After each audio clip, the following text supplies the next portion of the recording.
Hello दोस्तों, आप सभी लोगों का हमारे ऑनलाइन प्लेटफॉर्म दी एजुकेशन फैकल्टी पर बहुत बहुत हार्दिक अभिनंदन है। आज हम लोग बात करेंगे समान अध्ययन श्रृंखला भाग 30 के बारे में। ठीक है, अगर हम 30 भाग के बारे में बात कर रहे हैं तो यानी कि 29 भाग पहले से कंप्लीट हो चुकी है और आप लोग जाइए इस श्रृंखला का आनंद लीजिए और अपने नॉलेज को और भी बढ़ाइए और अपने नोट्स को और भी बेहतरीन तरीके से तैयार कीजिए। ठीक है, तो आप लोग इसका आनंद लीजिए और नोट्स को बनाते रहिए, क्योंकि इस श्रृंखला के जितने भी प्रश्न हैं आप लोगों को इस प्रकार से तैयार किए गए हैं और उसकी व्याख्या इस प्रकार से की जा रही है कि आपको प्रत्येक एग्ज़ाम में बहुत ही ज़्यादा मदद करेगा। अभी आप देखेंगे कि यूपी ट्रिपल एस सी पेट का एग्ज़ाम होने वाला है 28-29 अक्टूबर को, बिहार पीसीएस है 30 सितंबर को, फिर उसके बाद समीक्षा अधिकारी की वैकेंसी आने वाली है, फिर उसके बाद आप देखेंगे कि यूपी पीसीएस भी होगा, एमपी पीसीएस भी होगा। तो उन सभी चीज़ों में ये जो जीएस श्रृंखला है बहुत ही ज़्यादा मदद आप लोगों को करेगा। ठीक है, तो उम्मीद करते हैं आप लोग स्वस्थ होंगे और अपने पढ़ाई को सही दिशा निर्देशन अच्छे तरीके से कर रहे होंगे।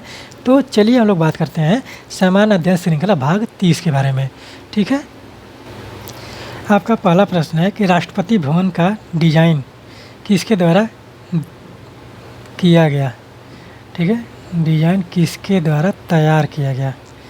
ठीक है, यहाँ पर तैयार लिख लीजिए, यहाँ पर नीचे लिख दे रहे हैं किसके द्वारा तैयार किया गया। ठीक है, तो राष्ट्रपति भवन का डिज़ाइन जो तैयार किया गया था वो एडविन लुटियंस के द्वारा किया गया था। ठीक है, तो यहाँ पर हम लिख दे रहे हैं, आप लोग नोट डाउन कर लीजिएगा। यह है आपके, यहाँ पर हम लिख दे रहे हैं राष्ट्रपति भवन, राष्ट्रपति भवन। ठीक है, लुटियंस द्वारा, एडविन लुटियंस, एडविन ल्यूटियंस। ठीक है, आप लोग सिर्फ ये कमेंट करिए कि यह कब तैयार बनाया गया था। ठीक है, ल्यूटियंस। ठीक है, ये कहाँ के थे? ब्रिटेन के थे, क्योंकि ब्रिटेन का ही तो भारत में राज था ना उस समय जब बनाया गया। तो इसको प्रारंभ में वायसराय नाम दिया गया था, इसको प्रारंभ में। ठीक है, यहाँ पर हम लिख दे रहे हैं प्रारंभ में वायसराय के नाम से, वायसराय का भवन, वायसराय का आवास। ठीक है, प्रारंभ में आवास नाम दिया गया, नाम दिया गया। ठीक है, आवास नाम दिया गया था। ठीक, फिर उसके बाद जब भारत आज़ाद हुआ 15 अगस्त 1947, 15 अगस्त 1947, 15 अगस्त 1947 को इसका नाम बदलकर सरकारी आवास कर दिया गया था। 15 अगस्त 1947 को सरकारी आवास नाम दिया गया, सरकारी आवास नाम दिया गया। ठीक, तो आप बताइए कि उस समय जो भारत के कौन इसमें भारतीय व्यक्ति था, पहला प्रथम भारतीय व्यक्ति जो है वो कौन है इसमें। ठीक है, नाम दिया गया। और चक्रवर्ती राजगोपालाचारी, सी राजगोपालाचारी, यहाँ पर हम सिर्फ नाम लिख दे रहे हैं राजगोपालाचारी। चलिए, प्रथम भारतीय थे। ठीक है, प्रथम भारतीय। इस भवन में निवास करने वाले प्रथम भारतीय कौन थे? प्रथम भारतीय इस भवन में निवास करने वाले, इस भवन में निवास करने वाले। ठीक है, निवास करने वाले थे। ठीक है, ये आपके राष्ट्रपति भवन से। और जब राजेंद्र प्रसाद बने राष्ट्रपति भारत के, तो वहाँ पर आप देखेंगे कि राजेंद्र प्रसाद के शासनकाल से यहाँ पर इसको राष्ट्रपति भवन नाम दिया गया था। ठीक है, प्रारंभ में यह आपका वायसराय का आवास नाम दिया गया था। भारत जब आज़ाद हुआ तो वहाँ पर सरकारी आवास हो गया। ठीक है, और जब राष्ट्रपति बने, जब संविधान लागू हुआ, और वहाँ पर आप देखेंगे कि राजेंद्र प्रसाद जब राष्ट्रपति बनते हैं तो राष्ट्रपति राजेंद्र प्रसाद के समय से इसको राष्ट्रपति भवन माना गया। ठीक है, ये सारी चीज़ें आप लोग नोट डाउन कर लीजिए, ये आप लोगों से प्रश्न एग्जाम्स में पूछे जा सकते हैं। ठीक है, पूछे जाएंगे क्योंकि ये राष्ट्रपति से संबंधित है। और राष्ट्रपति का पद जो है आप देखेंगे कि वो कहाँ से लिया गया है, वो आप लोग कमेंट बॉक्स में करिए। राष्ट्रपति भवन का निर्माण कब किया गया था भारत में, वो भी आप लोग कमेंट बॉक्स में कमेंट करिए। ठीक है, चलिए आगे बढ़ते हैं। आपका अगला प्रश्न है कि भारत के किस मुख्य न्यायाधीश ने भारत के राष्ट्रपति के रूप में भी कार्य किया है। ठीक है, क्या पूछा है, मुख्य न्यायाधीश किसके रूप में, राष्ट्रपति के रूप में भी कार्य किया है। ठीक है, तो वो कौन से न्यायाधीश हैं, वो आपके जस्टिस एम हिदायतुल्ला है। ठीक है, एम हिदायतुल्ला ने भारत के कार्यवाहक राष्ट्रपति के रूप में कार्य किया था। कब? ठीक है, यहाँ पर हम लिख दे रहे हैं जस्टिस एम हिदायतुल्ला, एम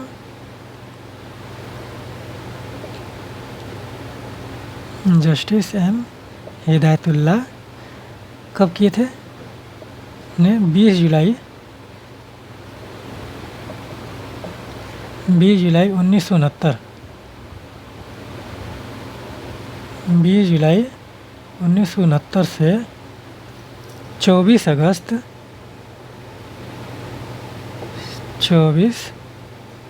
1969 तक। ठीक है, 1969 तक, क्योंकि इस समय आप देखेंगे कि कोई भी वहाँ पर न राष्ट्रपति थे न उपराष्ट्रपति थे। ठीक है, और ऐसी सिचुएशन आ गई थी भारत में कि एम हिदायतुल्ला वहाँ पर कार्यवाहक राष्ट्रपति के रूप में कार्य किए थे। ठीक है, 69 के दौरान भारत में कार्यवाहक राष्ट्रपति के रूप में कार्य किया, भारत में कार्यवाहक राष्ट्रपति के रूप में कार्य किया था, कार्यवाहक राष्ट्रपति के रूप में कार्य किया। ठीक है, ये चीज़ आप लोग नोट डाउन कर लीजिए, रूप में कार्य किया था। ठीक है, किया। ठीक, ये चीज़ें आप लोग नोट डाउन करिए कि जस्टिस एम हिदायतुल्ला जो हैं आपके मुख्य न्यायाधीश भी रह चुके हैं और भारत के राष्ट्रपति के रूप में भी उन्होंने कार्य किया है। और पीएन भगवती के बारे में हम बात करें, अगर इनके बारे में हम बात करें तो पीएन भगवती में ने भारत में PIL पब्लिक इंटरेस्ट लिटिगेशन जो यानी कि जनहित याचिका के को लाया था। ठीक, ये सारी चीज़ें आप लोग नोट डाउन कर लीजिए और सुनकर भी लिख लीजिए जो आप लोगों को ठीक लगे। ठीक है, चलिए आगे बढ़ते हैं। आपका अगला प्रश्न है कि निम्न में से कौन से भारतीय राष्ट्रपति लोकसभा के अध्यक्ष भी रहे हैं। ठीक है, भारतीय राष्ट्रपति किसके अध्यक्ष, लोकसभा के अध्यक्ष भी रहे हैं। फ़खरुद्दीन अली अहमद हैं, डॉक्टर शंकर दयाल शर्मा है, जाकिर हुसैन है, नीलम संजीव रेड्डी हैं। अगर फ़खरुद्दीन अली अहमद के बारे में बात करें तो ये कब बने थे कि जब इंदिरा गांधी उसमें प्रधानमंत्री थी भारत की, ये आपके असम वाले क्षेत्र नॉर्थ ईस्ट वाले एरिया से आते थे। ठीक है, असम पश्चिम बंगाल के थे, तो इन्होंने असम और नॉर्थ ईस्ट एरिया को भारत में एक मिलाने के लिए उन्होंने फ़खरुद्दीन अली अहमद को वहाँ पर भारत का राष्ट्रपति बनवाया था। ठीक है, और जाकिर हुसैन, अगर मान के चलिए कि जाकिर हुसैन जो भारत में अब एक इस तरह से देखिए कि भारत में जितने भी मुस्लिम राष्ट्रपति हैं, ठीक है, उनकी जो मृत्यु हुई है उनके कार्यकाल के दौरान हुई है। तो जाकिर हुसैन पहले राष्ट्रपति हैं जिनकी मृत्यु उनके कार्यकाल के दौरान हुई थी। ठीक है, इस प्रकार से।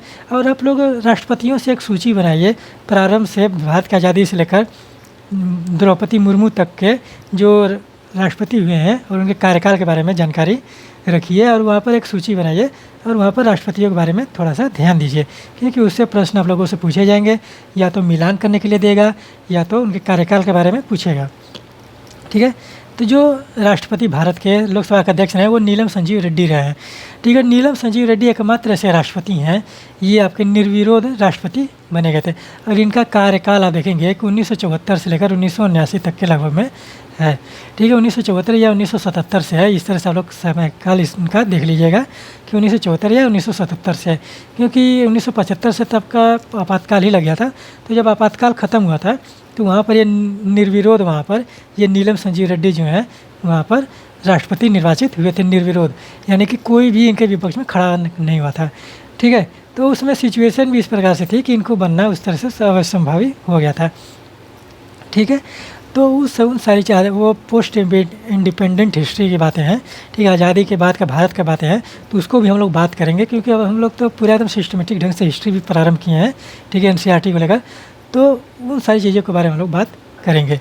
ठीक है, तो यहाँ पर जो भारत के राष्ट्रपति हैं, लोकसभा के अध्यक्ष रहे हैं, वो नीलम संजीव रेड्डी हैं। और नीलम संजीव रेड्डी एकमात्र ऐसे राष्ट्रपति हैं जो आपके निर्विरोध चुने गए थे। और जाकिर हुसैन प्रथम राष्ट्रपति हैं जिनकी मृत्यु उनके कार्यकाल के दौरान हुई थी। ठीक है, तो चलिए हम लोग आगे बढ़ते हैं। आपका अगला प्रश्न है कि भारत सेवक मंडल, ठीक है, भारत सेवक मंडल की स्थापना कब की गई थी। ठीक है, इसको क्या बोलते हैं? भारत सेवक समाज। ठीक है, तो भारत सेवक समाज इसको बोलते हैं। ठीक है, भारत सेवक मंडल। ठीक है, हम यहाँ पर लिख दे रहे हैं भारत सेवक मंडल, इसकी स्थापना 1905 में हुआ था। ठीक है, अगर हम भारत सेवक मंडल की अगर बात करें, ठीक है, भारत, इसको नाम पढ़कर आप लोग थोड़ा कन्फ्यूजन में मत होइएगा। ठीक है, थोड़ा घबराइएगा मत, क्योंकि यह जो है ये आपका, इसको भारत सेवक समाज भी बोला जाता है। ठीक है, भारत सेवक समाज। ठीक, और इसी को बोला जाता है सर्वेंट्स ऑफ इंडिया सोसाइटी। ठीक है, आप लोगों को समझ में आ गया? Servants of India society, India society. ठीक, इस तरह से ये इंग्लिश में नाम है, सर्वेंट्स ऑफ इंडिया सोसाइटी। आप लोगों को समझ में आ जाएगा, आ गया होगा कि भारत सेवक मंडल किसे बोलते हैं। और इसकी स्थापना किया गया था 1905 में। और किसने किया था? गोपाल कृष्ण गोखले। गोपाल कृष्ण गोखले ने किया था। ठीक है, 1905 में गोपाल कृष्ण गोखले ने किया था।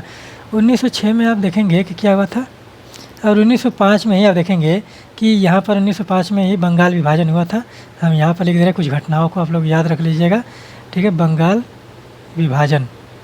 ठीक है, और 1905 में कौन भारत का गवर्नर जनरल है? वो आपका लॉर्ड कर्जन है। और 1906 में मुस्लिम लीग की स्थापना हुई थी। ठीक है, हम यहाँ पर लिख दे रहे हैं मुस्लिम लीग कहाँ पर हुआ था? ढाका में। ढाका में, वर्तमान बांग्लादेश। उसमें बांग्लादेश नहीं था, ये उसमें आपका पूर्वी बंगाल कहलाता था।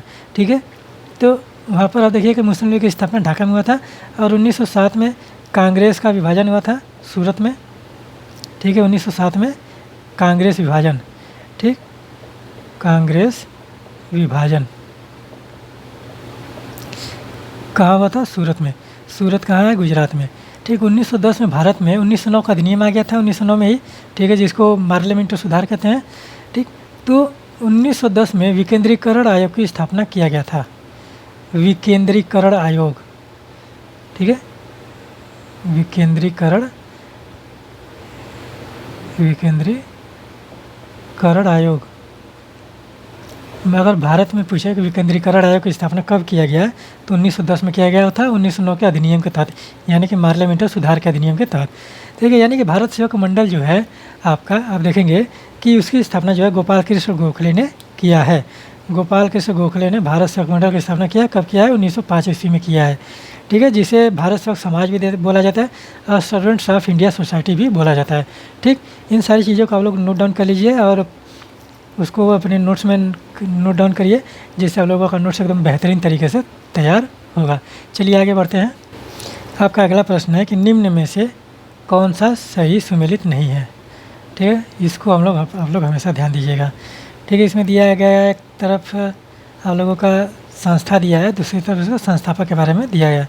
बहिष्कृत हितकारिणी सभा B.R. अम्बेडकर, हरिजन सेवक संघ स्वामी सहजानंद, बहुजन समाज मुकुंद राव पाटिल, सत्यशोधक समाज ज्योतिबा फुले। तो इसमें से जो गलत है उसको हम लोग सिर्फ देखेंगे, और बाकी का उस तरह से हम लोग को उसके सन के बारे में देख लेंगे।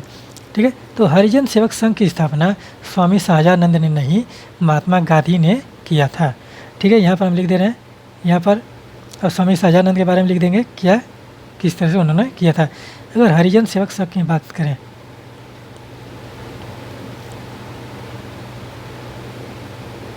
हरिजन सेवक संघ, हरिजन सेवक संघ, हरिजन सेवक संघ की स्थापना महात्मा गांधी ने किया था। ठीक है, बाकी सब तो वही सही है। ठीक, महात्मा गांधी ने किया था। और कब किया था हरिजन सेवक संघ की? 1932 में, 1932 में। और हम स्वामी सहजानंद के बारे में बात करें, तो स्वामी सहजानंद जो है वो आपके स्वामी सहजानंद। ठीक है, तो स्वामी सहजानंद का संबंध आप जो देखेंगे कि हम यहाँ पर लिख दे रहे हैं। ठीक है, यहाँ पर स्वामी सहजानंद का जो संबंध है, यहाँ पर आप लोग भी नोट डाउन कर लीजिए, स्वामी सहजानंद।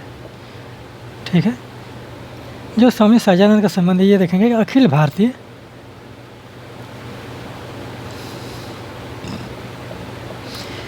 भारतीय किसान सभा से, किसान सभा, ठीक है, अखिल भारतीय किसान सभा से संबंध है, ठीक है, जिसकी स्थापना किया गया था। देखेंगे कि अखिल भारतीय किसान सभा की स्थापना 1936 में किया गया है, 1936 ईस्वी में किया गया है। यहाँ पर हम इस तरह से लिख दे रहे हैं, ठीक है। और बहिष्कृत हितकारी सभा बहिष्कृत हितकारी सभा जो है आपकी, ये आपकी 1924 की है, ठीक है, 1924 बहिष्कृत हितकारी सभा आप लोगों की 1924 की है, 1924 की। ये तो हमने बता दिया आर्यन सेवक संघ और स्वामी सहजानंद के बारे में। और बहुजन समाज पाटिल, अरे बहुजन समाज है, उसका स्थापना मुकुंदराव पाटिल ने किया था 1910 ईस्वी में, ठीक है, 1910 ईस्वी। यहाँ पर 1924 ईस्वी लिख लीजिए, ठीक है, 1910 ईस्वी।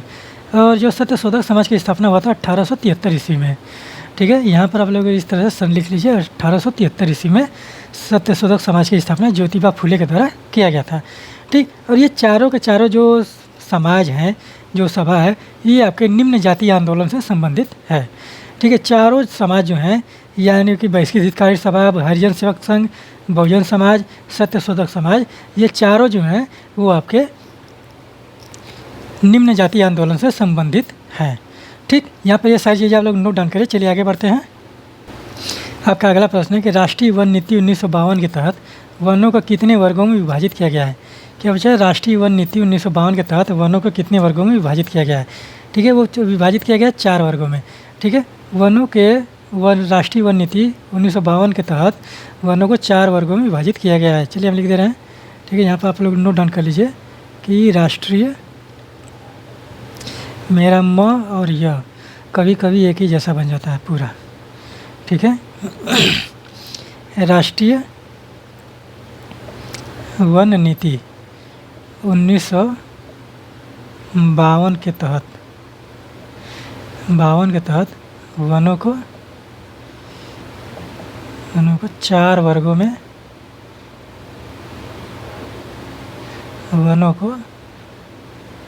4 वर्गों में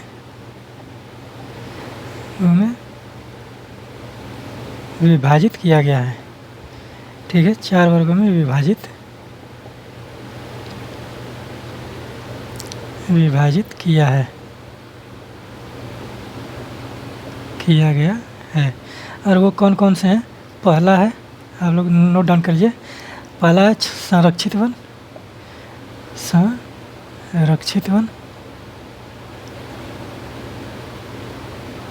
ठीक है। दूसरा है राष्ट्रीय वन, ठीक है।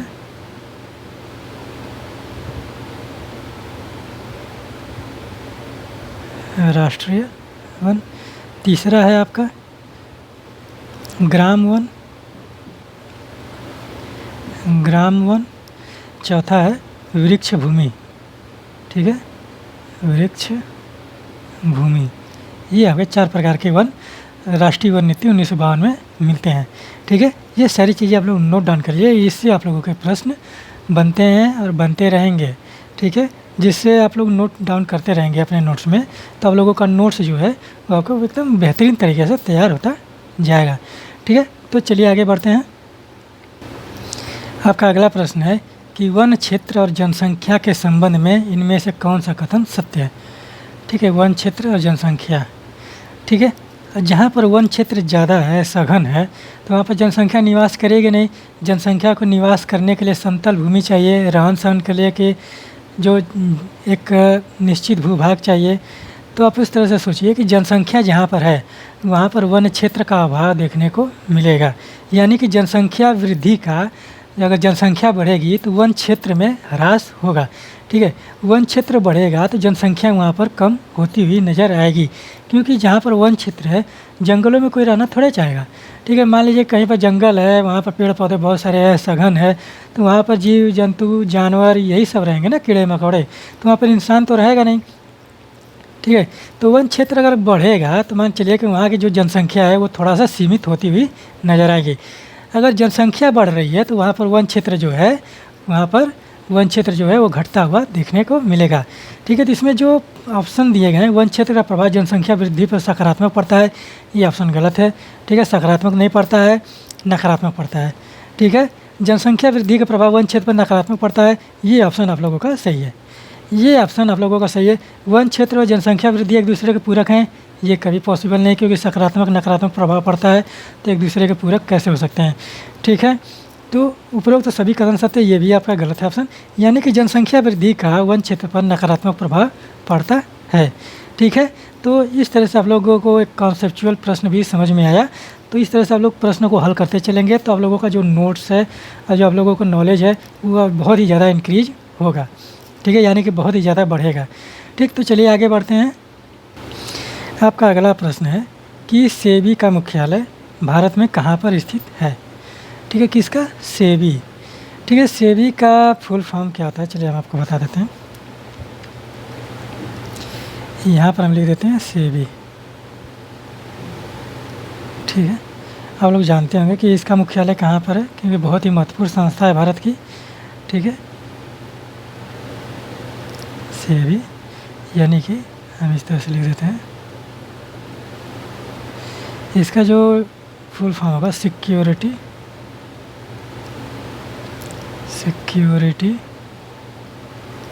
Exchange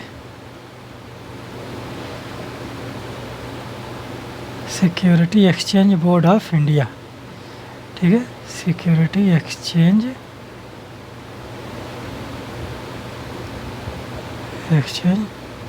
board of India. ठीक है, security exchange board of India, और इसको बोला जाता है भारतीय प्रतिभूति। ठीक है, भारतीय प्रतिभूति एवं विनिमय बोर्ड, हिंदी में लिख दे रहे हैं, उसको भी आप लोग नोट डाउन कर लीजिए। भारतीय प्रतिभूति व विनिमय बोर्ड, भारतीय प्रतिभूति व विनिमय बोर्ड। ठीक है, यहाँ पर इस तरह का आप देख लीजिए। और जो इसकी स्थापना किया गया था, इसकी स्थापना हो गया था आपका 1988 में ही। ठीक है, इसकी स्थापना यहाँ पर अपने नोट्स में लिख लीजिए, इसकी स्थापना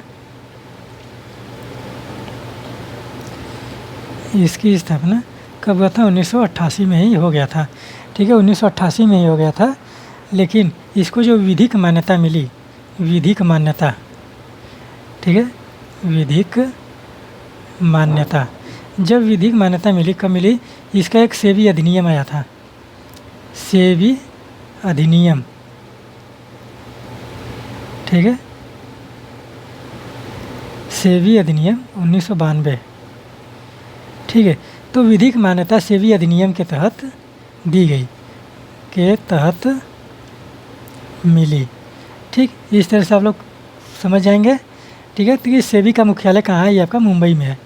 ठीक है, ठीक, तो सेबी का जो फुल फॉर्म है security exchange board of India, ये इंग्लिश में है। भारतीय प्रतिभूति और विनिमय बोर्ड जो है आपका हिंदी में है, और इसकी स्थापना हुआ था 1988 में। जो विधिक मान्यता मिली इसको सेबी अधिनियम 1952 के तहत मिली थी। अगर कोई कानूनी तौर पर पूछे कि कानूनी तौर पर सेबी की स्थापना कब हुआ है, तो आपका 1992 में हुआ है। ठीक है, और जो सेबी की स्थापना हुआ है उस तरह से आप देखेंगे कि वो 1988 में हुआ है। ठीक है, ये सारी चीज़ें आप लोग नोट डाउन करते चलिए।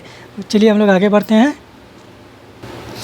आपका अगला प्रश्न है कि सिमलीपाल जैवमंडल आरक्षित क्षेत्र भारत के किस राज्य में अवस्थित है या किस राज्य में स्थित है? क्या पूछा है? सिमलीपाल जैवमंडल आरक्षित क्षेत्र। ठीक है, तो अगर आप देखेंगे कि जो जैवमंडल आरक्षित क्षेत्र क्या होता है कि एक विशेष प्रकार की वहाँ पर जो प्रजातियाँ पाई जाती होंगी, वहाँ पर जो संस्कृति होगी, सभ्यता होगा, फिर उसके बाद जो वहाँ पर जीव जंतु पेड़ पौधे पाए जाते हैं, वन्य जीव अभ्यारण्य होगा वहाँ पर, तो वहाँ पर एक विशेष प्रकार की अवस्थिति पाई जाएगी। ठीक है, तो वही पूछा जा रहा है कि जैवमंडल आरक्षित क्षेत्र जो है सिमलीपाल, यहाँ पर इस तरह से देखेंगे कि जो पेड़ पौधे की प्रजातियाँ हैं, बहुत सारी विविधता देखने को मिलती हैं। जैवमंडल इसको इस तरह से समझ लीजिए कि जहाँ पर सबसे ज़्यादा प्रजातीय विविधता देखने को मिलेगी वहाँ को उसको संरक्षित कर लिया जाता है जैवमंडल आरक्षित क्षेत्र के रूप में। ठीक है, तो सिमलीपाल कहाँ पर अवस्थित है? ठीक है, तो चलिए हम बात करते हैं। सिमलीपाल जो है आपका उड़ीसा राज्य में अवस्थित है। तो यहाँ पर हम उड़ीसा की बात करें, चारों के हम एक एक राज्य के बारे में, चारों के बारे में हम बता दे रहे हैं। ठीक है, और भारत में कितने जैवमंडल आरक्षित क्षेत्र है उसके बारे में आप लोग कमेंट बॉक्स में कमेंट करिए। और इन जो जैवमंडल आरक्षित क्षेत्र है वो कौन से विश्व धरोहर स्थल में शामिल है, और जो जैवमंडल आरक्षित क्षेत्र है उनको कब बनाया गया था उसके बारे में आप लोग अपने नोट्स में उसको दर्ज कीजिए, उसको देखिए, लिखिए और कमेंट बॉक्स में भी उसको वहाँ पर कमेंट करिए। ठीक है, उड़ीसा में कौन सा है जैवमंडल आरक्षित क्षेत्र? ये आपका सिमलीपाल है। ठीक है, अगर आप लोग उस तरह से सूची नहीं बना पा रहे हैं, अगर आप लोग उसको सही तरीके से नहीं लिख पा रहे हैं तो आप लोग बस चैनल से जुड़ जाइए, यहाँ पर आप लोगों का हर एक चीज़ हम कंप्लीट करा देंगे। सिमलीपाल, ठीक है, उड़ीसा में सिमलीपाल है। मेघालय में नोकरेक है। नोकरेक, यह प्रश्न पूछा है बहुत बार। नोकरेक कहाँ पर है? हिमाचल में देखिए, हिमाचल प्रदेश। हिमाचल प्रदेश में कोल्ड डेजर्ट। ठीक है, क्या है? Cold desert.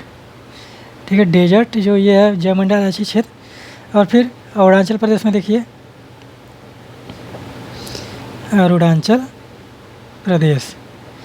ठीक है, अरुणाचल प्रदेश में कौन सा है? दिहांग दिबांग। ठीक है, कौन सा है? दिहांग और दिबांग। ठीक है, दिहांग दिबांग एक ही है, दो नहीं है। ठीक है, दिहांग, इसको दिबांग। ठीक है, अरुणाचल प्रदेश में ये दो नदियों के नाम है, दिहांग और दिबांग जो है दो नदियों के नाम है, और दोनों नदियाँ जो है ब्रह्मपुत्र नदी की सहायक नदियाँ हैं।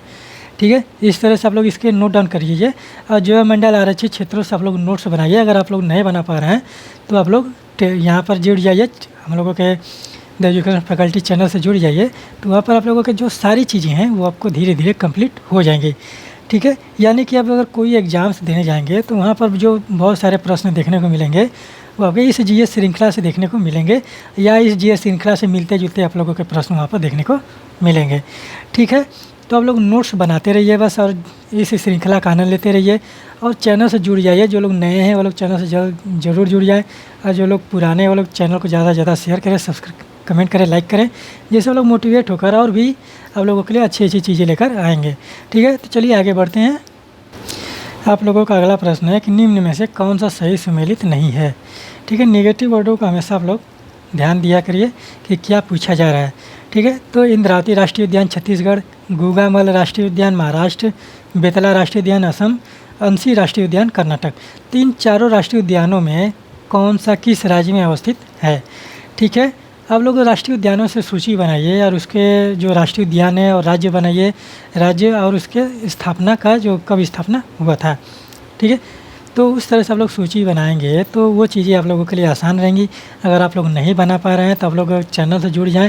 अगर आप लोगों को PDF भी चाहिए तो उसकी भी उपलब्धता हो जाएगी, उपलब्ध करा दिया जाएगा आप लोगों के लिए, जिससे आप लोगों की पढ़ाई जो है एकदम सूटेबल और व्यवस्थित तरीके से शुरू हो सके।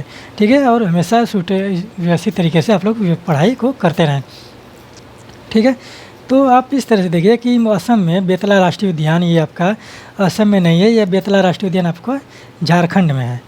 ठीक है, तो हम एक एक नाम लिख दे रहे हैं असम में। अगर असम के हम लिखें, असम में एक एक नाम बस लिखेंगे।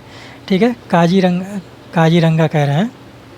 ठीक है, ठीक है, हाँ, ये भी काजीरंगा भी आपका असम में है।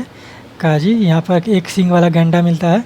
ठीक है, काजीरंगा राष्ट्रीय उद्यान, इसको आप लिख लीजिए। और असम के और भी राष्ट्रीय उद्यान है, और उसका नाम बताइए।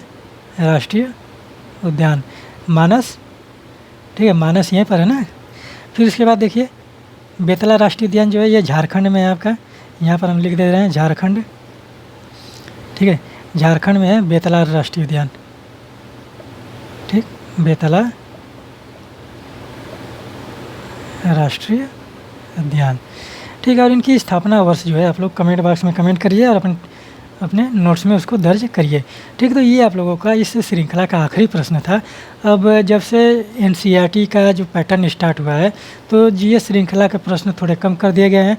और इसलिए प्रश्न कम किए गए हैं क्योंकि उसमें समय बहुत ज़्यादा लगता था। क्योंकि आप सोच सकते हैं कि उसको लिखना है, फिर उसको एक्सप्लेन करना है, तो उसमें एक्सप्लेन और लिखने में बहुत ज़्यादा समय लगता है। ठीक है, तो इसीलिए श्रृंखला का जो प्रश्न है उसको कम कर दिया गया, बहुत ज़्यादा कम नहीं किया गया है, 2 ही 4 कम किए गए हैं, जिससे कि वो एक सूटेबल तरीके से सिस्टमेटिक ढंग से वो बन जाए। ठीक है, जिससे इसमें कि जितने भी चीज़ बताए जा रहे हैं वो आपको प्रत्येक एग्जाम में देखने को मिलेगा। ठीक है, तो ये प्रश्न जो था आपका आखिरी प्रश्न था इस श्रृंखला का। तो यहीं पर आप देखेंगे कि यह श्रृंखला भी कंप्लीट होता है। और उम्मीद करते हैं कि आप लोगों को यह लेक्चर पसंद आएगा और ये श्रृंखला का आप लोग आनंद लीजिए। और इससे जितने भी प्रश्न बताए जाते हैं, जितने भी चीज़ें बताई जाती हैं, वो आप लोग नोट्स में अपने नोट डाउन करिए, जिससे कि आप लोगों का नोट्स जो है आपका एकदम बेहतरीन तरीके से तैयार हो। ठीक है, और आप लोगों के सफलता में आप लोगों के नोट्स का कम से कम 95% योगदान होता है। ठीक है, जितने मेहनत आप नोट्स बनाने में करेंगे और उतने ही मेहनत आप लोग उसको पढ़ने में भी करेंगे। ठीक है, तो आप लोग नोट्स बनाइए और नोट्स आप लोगों का एकदम बहुत ही सही तरीके और अच्छे तरीके से बनना चाहिए और बेहतरीन तरीके से बनाइए। ठीक है, जिससे आप लोग पढ़ेंगे तो आप लोगों को जो जब एग्ज़ाम में बैठेंगे तो आप लोगों के चेहरे पे एक हल्की सी मुस्कान आएगी और आप कहेंगे कि हम लोग तो इसको पढ़े हुए हैं। ठीक है, तो उसको जब चीज़ें समझ में आती हैं और जब हल हो जाती हैं अच्छे से, तो लोग उसमें इंटरेस्ट लेते हैं। और वही चीज़ें जब आप लोगों को नहीं आएंगी, नहीं समझ में आएंगी कि क्या पूछा जा रहा है, क्या कहा जा रहा है, तो वो चीज़ें आप लोगों को आप उस चीज़ से आप लोग दूर भागने का प्रयास करेंगे। लेकिन ऐसा कभी नहीं करना चाहिए कि जो चीज़ हमको नहीं आ रही है वो उसको हम जान नहीं सकते। ठीक है, आप लोग जान सकते हैं, पढ़ सकते हैं, लिख सकते हैं। कोई यहाँ पर आप देख रहे हैं कि जो सब लोग पढ़ ही रहे हैं ना, तो पढ़ रहे हैं, लिख रहे हैं, बता रहे हैं, पढ़ा रहे हैं, समझा रहे हैं, तो उस तरह से चीज़ें आप लोगों को देखने को मिलती हैं। तो आप लोग भी उसी तरह से आप लोग काम करिए और अपने नोट्स को एकदम बेहतरीन तरीके से कैसे तैयार करिए, जो आपके प्रत्येक एग्ज़ाम में, चाहे आप एसएससी से लेकर स्टेट पीसीएस तक के एग्ज़ाम में वो नोट्स आप लोगों के काम आएगा। ठीक है, और जितने एक्सप्लेनेशन हैं आप लोग उसको भी नोट डाउन करते चलिए, जिससे आप लोगों का नोट्स भी है जो है वो भी एकदम बेहतर बनेगा। ठीक है, तो उम्मीद करते हैं कि आप लोगों को यह लेक्चर पसंद आया होगा और आप अपने परिवार और माता पिता का ख्याल अच्छे से रख रहे होंगे। तो मिलते हैं, यहीं पर मैं अपने वाणी को विराम देता हूँ। मिलते हैं अगले लेक्चर में, नेक्स्ट लेक्चर में। तब तक के लिए धन्यवाद।